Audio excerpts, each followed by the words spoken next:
Yeah, for sure.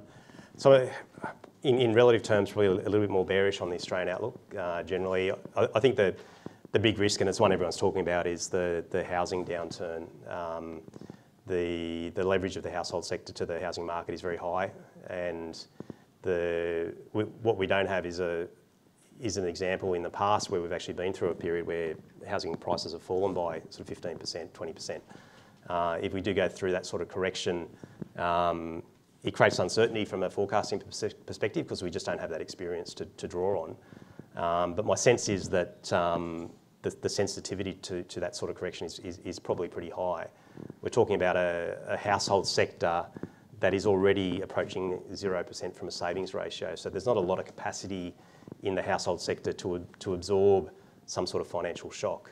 And the wealth effect associated with declining house prices could be regarded as a shock.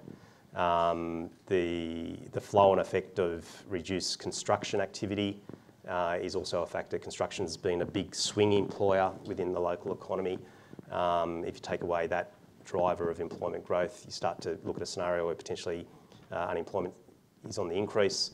And that creates a fairly negative outlook, I think, for the Australian economy. It's certainly, when you look at the Australian economy and the Australian share market over the last 30 years, the financial deregulation effect, the growth in the finance sector really gave it a big boost through the late 80s and 1990s, and that was then overtaken by the mining boom as a big driver of activity over the sort of early 2000s into 2012.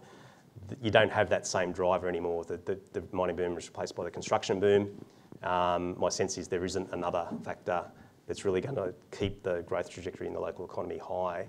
And given the extent to which the local share market is housing related via the banking sector, the banking sector is going to struggle, I think, to maintain earnings at their current level in a serious housing downturn.